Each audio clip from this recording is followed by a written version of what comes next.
Welcome, Drink with James, episode 189. Hey there.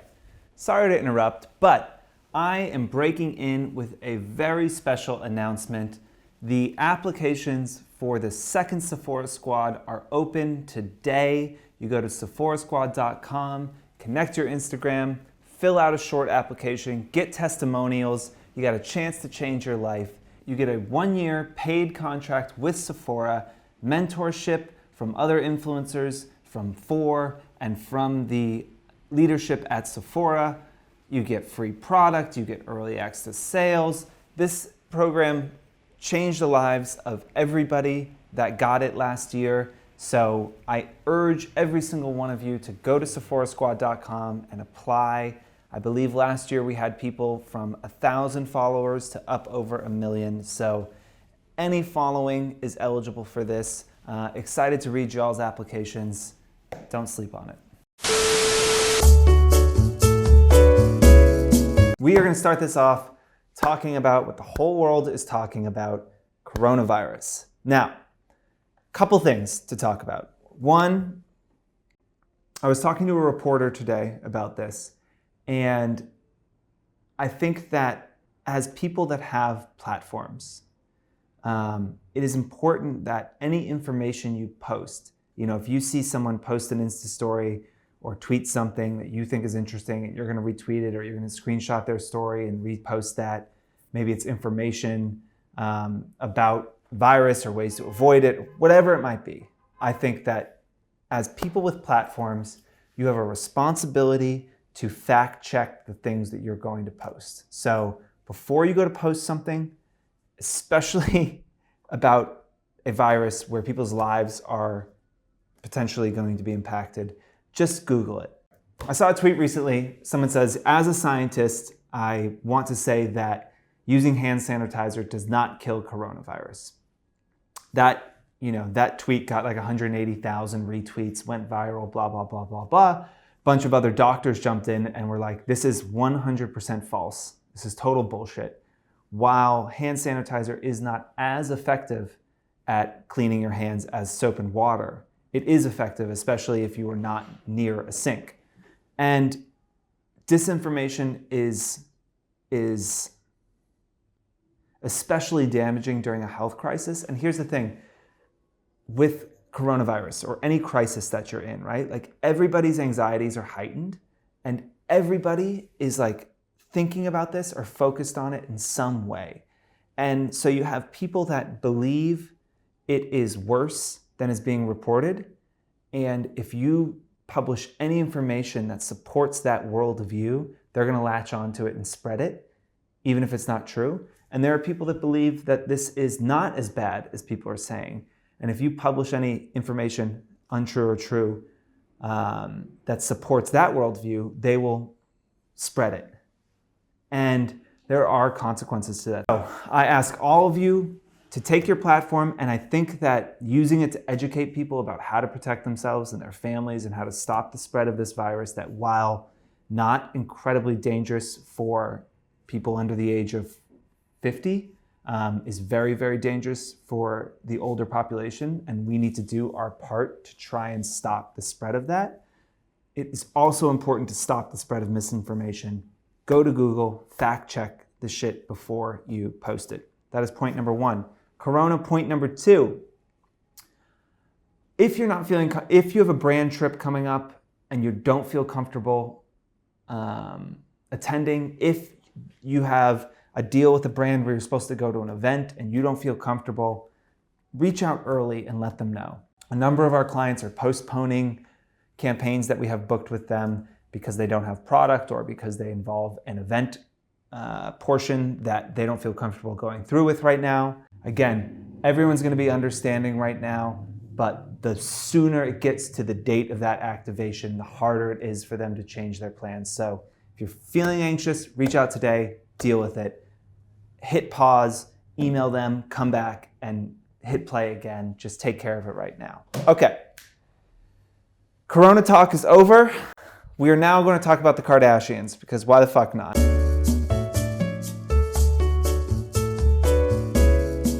So I had what is the closest thing that I've ever had to a viral tweet. It wasn't even that viral, but I tweeted something about the Khloe Kardashian Febreze partnership recently and kind of picked it apart and said what I felt was wrong with it. So if you haven't seen the post, there's a link in the description. We're going to put it up here. I'll also explain it for those listening on the podcast. Essentially, you've got Khloe Kardashian sitting on a bed surrounded by 10 or 15 bottles of Febreze, some of them bedazzled, some of them not. She's laying in bed. She says, "The best ever. I've used Febreze fabric on my bed for years. Try it out. Let me know what you think. Febreze partner forever. Buy my favorite scent at," and then there is a URL there.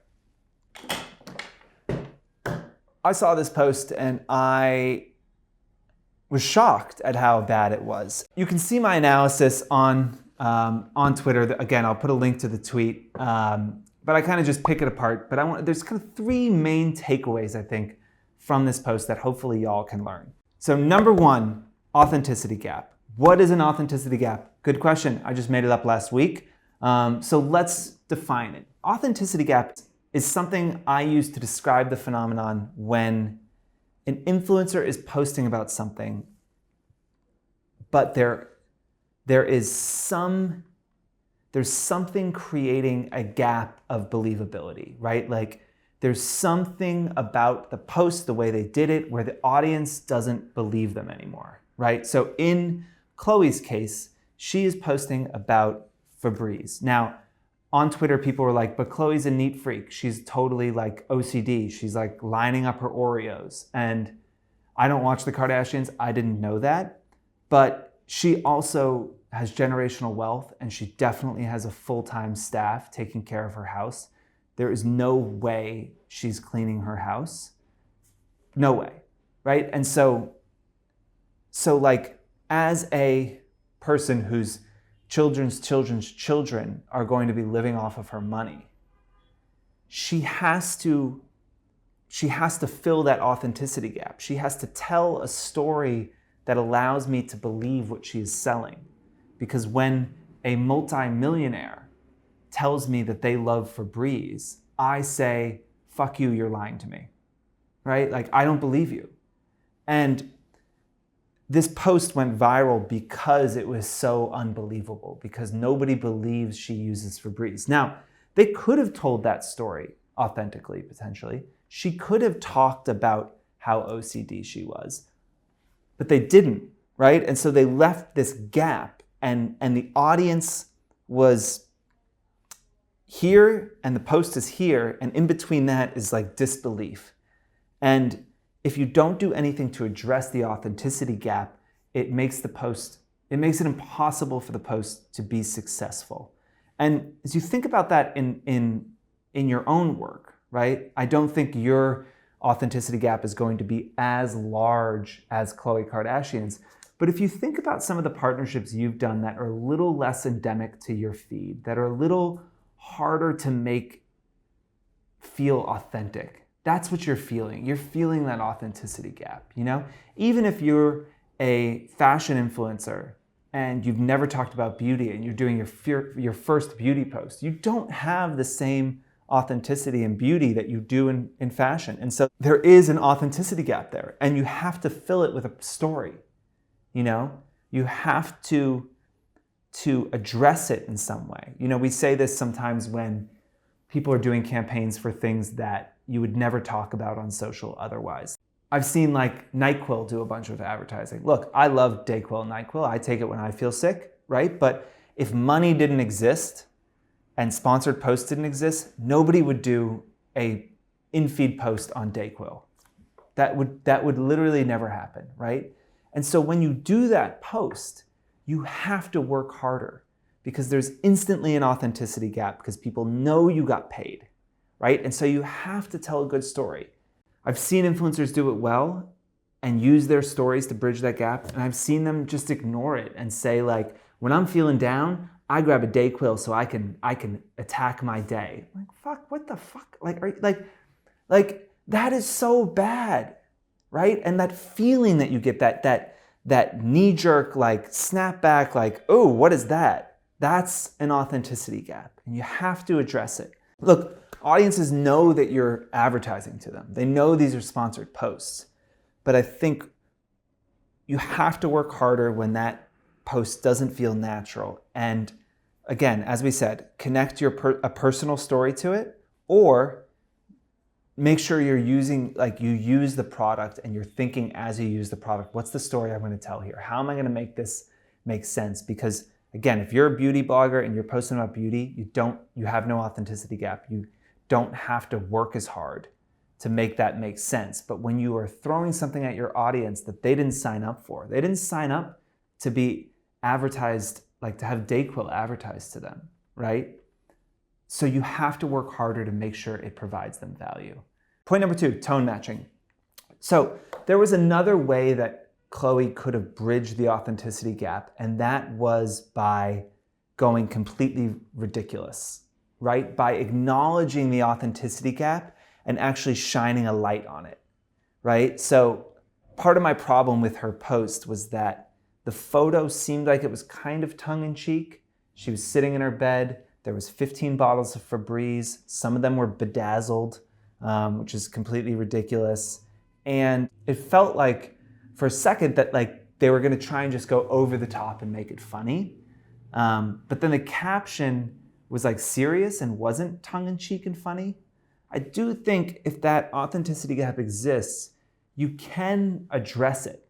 You know, you can address it by being funny and being over the top with things, you know? You can ask the makers of Dayquil, hey, could I potentially get into a bathtub full of Dayquil? They will say no, obviously, because they don't want people like ODing on Dayquil. But you can address it by being ridiculous, you know? What you might actually do is like put makeup on to make yourself look like absolute shit, like you're the sickest you've ever been in your life. And then like you pop a Dayquil and like snap your fingers and like the makeup changes and you're like back to like being chic and beautiful in like a gown, right? That is a way to address the authenticity gap with humor that points at, this is an advertisement, and it's an advertisement that doesn't totally make sense. Dayquil is a great product. There's ways to talk about it, but you have to make sure the tone of the image or the video that you're creating matches the caption. And you can't have a kind of tongue-in-cheek photo but a serious caption. And when that tone doesn't match, it also creates that feeling of like, oh, this isn't right, and it doesn't feel natural, it doesn't feel authentic, and it doesn't work. Another way to address an authenticity gap is honesty. You know, just being honest. Honesty is harder, but I think so important for those campaigns and those projects that you feel like there's that authenticity gap, right? Okay, I'll give an example from my personal life. Dudes ask me fairly often for recommendations on clothing, right? And if someone is like, where should I go get a pair of khakis? I personally get my khakis from either like, well, Drake's or Eunice, or I get them made. Now, I am 35, about to be 36 years old. I run a decently successful company with over 35 people. I don't need to shop at Uniqlo anymore, and I really don't shop at Uniqlo anymore. But for a lot of guys that just need a pair of khakis, I am like, go to Uniqlo. They're amazing. They're like $49 or something, right? So if I was doing a sponsored post, I feel like, and my whole thing was expensive menswear. And then one day I just posted Uniqlo and I was like, my favorite khakis. Everyone would be like, those aren't your favorite khakis. I know that. I've been following you for years. You only wear Eunice khakis. So why are you saying that you love, you love Uniqlo khakis? But if you bring honesty into it and say, look, when I moved to New York and I was building a wardrobe on $35,000 a year, Uniqlo was a godsend. You know, I could go in, I could get jeans, I could get a dress shirt, I could get a blazer. Like my first suit was Uniqlo. Like Uniqlo was huge for me growing up. And if you're somebody who isn't passionate about high-end menswear, and you want a quality, well-fitting pair of khakis, like I would go to Uniqlo every day. You know, do I personally shop there? No, but like that is absolutely my suggestion, because for most people, the shit that I'm into now, it's more of like a hobby than a necessity. And so if I was able to bring that honesty in and tell a story about growing up more in New York and wanting to look good and wanting a place I could go that wouldn't break the bank, that had well-made clothes that fit well, Uniqlo is perfect, right? But if I try and pretend like all of a sudden I'm back to wearing $39 khakis, everybody's gonna be like, you're full of shit, right? And then once again, that authenticity gap opens and people don't believe you.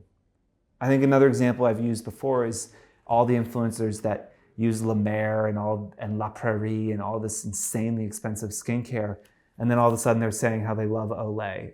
It's the best moisturizer they've ever used. Now, Olay is a good product, and we'd love to work with you, Olay. But I also think you have to address the elephant in the room, which is you use $220 moisturizer every day, right? But there's so few people that can afford to do that. So using Olay for a month, making the switch and saying, honestly, like, this is an incredible product, and for the price, this is the best moisturizer on earth, I think is so much more authentic than all of the sudden pretending like you're not somebody that uses La Mer every day. And I would push your brand partners to allow honesty into the conversation, because the only way influencer marketing works is honesty. You know, relationships are built on trust. The relationship with your audience is built on trust that they have in you, that you're telling the truth.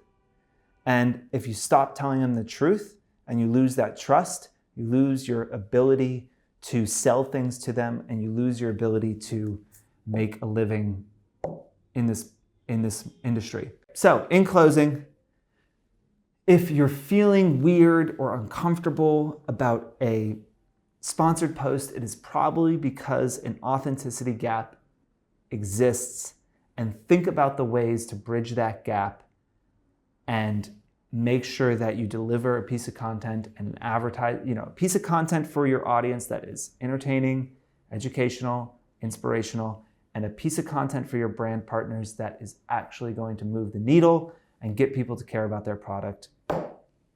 That is all for today.